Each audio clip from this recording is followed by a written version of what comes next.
Everyone, Ollie here, and this is the 11th edition of Olly Ranks, where I'll be ranking season 11 of Classic Doctor Who.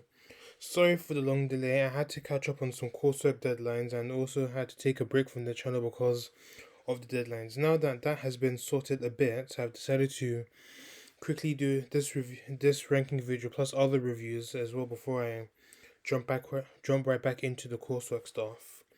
So a little bit about season 11. This is John Pertwee's fifth and final season of his era, and now making him the longest serving Doctor until Tom Baker comes along. John Pertwee decided to leave Doctor Who after season 10's The Green Death, after Katie Manning had left Doctor Who and Roger Delgado's untimely passing. Barry Letts and scriptwriter Terence Dix has also decided to step down as producer and script editor, respectfully, after this season and at the beginning. They actually stepped down in the beginning of season 12. This season also sees the debut of Sarah Jane Smith. Units are starting to at least to fade away because the writers are getting a bit tired of having Earth stories a lot. So, and it's understandably needed, but I have a few stories left to enjoy with the unit family. So, if you're unfamiliar with how Olly Ranks works, I'll be ranking the 5 stories from my least favorite story to my absolute favorite story of this season, and I'll explain my ranking for that story. To kick things off, in 5th place is Invasion of the Dinosaurs. This is actually my least favorite Pertwee story in the John Pertwee era. I know a lot of people actually like this story, but I don't. Great ideas, but the execution was whack in my opinion. As I mentioned in my review, the conspiracy plot was alright, but the other subplots of this story, such as Yeats between units, Sarah Jane's own storyline, the dinosaurs themselves, actually made the story feel very convoluted, and it really shouldn't have been. I think they should have just mainly focused on the conspiracy plot and only the conspiracy plot only, as opposed to just having the dinosaurs randomly appearing here and there. It's just, yeah. Speaking of the dinosaurs, they were okay. I thought they were just plot conveniences. Even though the story was actually named after them, they don't really do much, and they're just appearing over just try and juice up the story a bit. And I didn't really like that. I mean, and there are other factors I don't really like. I mean, you can watch my review on that. I don't want to spend too much time on it. On the other hand, there were some aspects I actually liked. I did like the overall message that this story had of trying to make the Earth a better place, but you can't really use extreme methods to do so. And I really liked the speech that the Doctor gave Yates when Yates was trying to justify his reasons for betraying Unit. I did like Sarah Jane's characterization. I liked it. I did like how it pretty much continued from the Time Warrior, but and had it was a good thing she had her own storyline, but it didn't really fit in with the whole story itself, and it's a bit disappointing that the negatives of the story heavily outweighed the positives, and unfortunately, I gave the Vision of the Dinosaurs a 4 out of 10. In 4th place is Death to the Daleks. Another disappointing story, but not as disappointing as the Invasion of the Dinosaurs. Once again, good ideas, especially the Daleks being weak because of the power failure in Exelon. Part 1 had a very strong start to the story, but the overall execution afterwards was rather weak. The acting was decent. I can tell John Pertwee was starting to get a bit bored because, as you know, he didn't really like working with the Daleks because he found them very difficult to act alongside. And the Daleks themselves were just too weak. I know they were weak because of the power failure, but I just think they were unnecessarily weak. And I mean, practically one of them was blown up by an Exxon, and the other one decided to self-destruct after Sarah Jane escaped. The side characters were okay, but a little bland. But just, yeah, the part 3 cliffhanger was very weird to say the least. And I definitely say that Death to the Daleks is the weaker Dalek stories in the John Pertwee era. But the Dalek story after this is a lot better, so I'm glad that it improves from this one, and I give Death to the Daleks a 6 out of 10.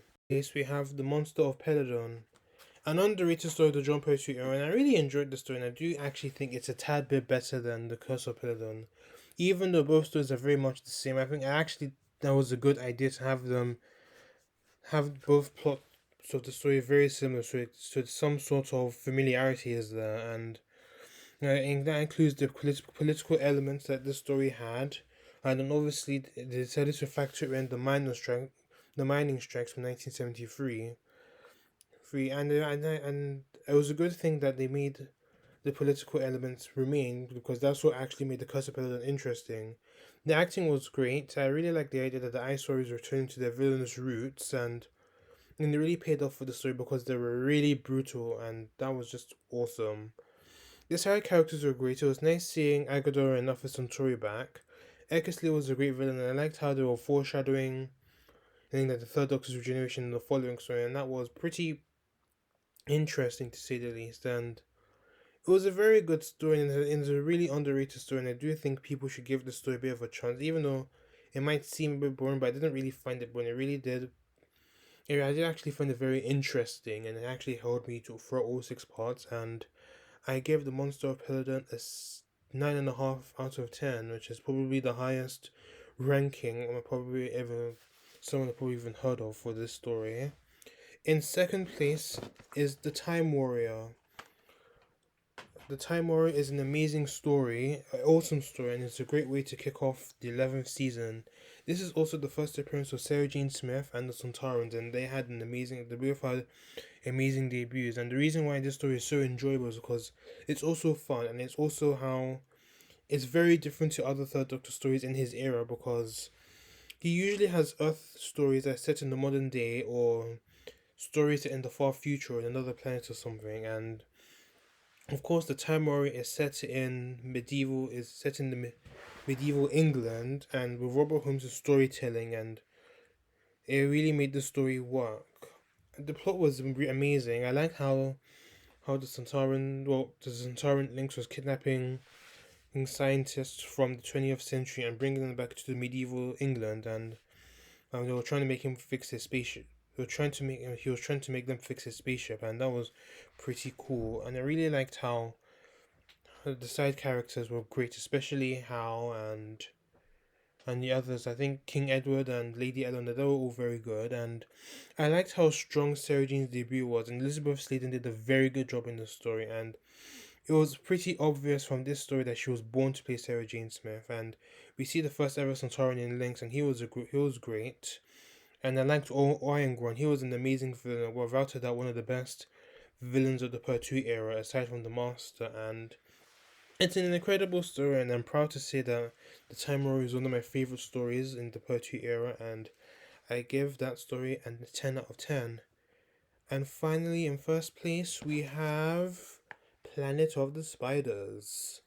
My favorite story in the Pertwee era, and if I were to have a ranking of all my favorite Doctor Who stories compiled, the Planet of the Spiders will probably be in the top three. That's because it's an outstanding story. It's very action packed, filled with iconic scenes, moments, lines, villains, and even the characters themselves. It's a spectacle to watch. I really enjoyed most of the scenes in the story, especially the car chase. Yes, it did eat up a lot of this story time, but it's still cool. I mean, it was there because John Botti liked all this stuff, and you can tell he was really having a ball in the story. And he also, Stevie, speaking of John Botti, he did an amazing job, and I really liked how his character development actually paid off in the story. How he pretty much had to forego his ego to try and save the universe, and to an extent which pretty much killed him.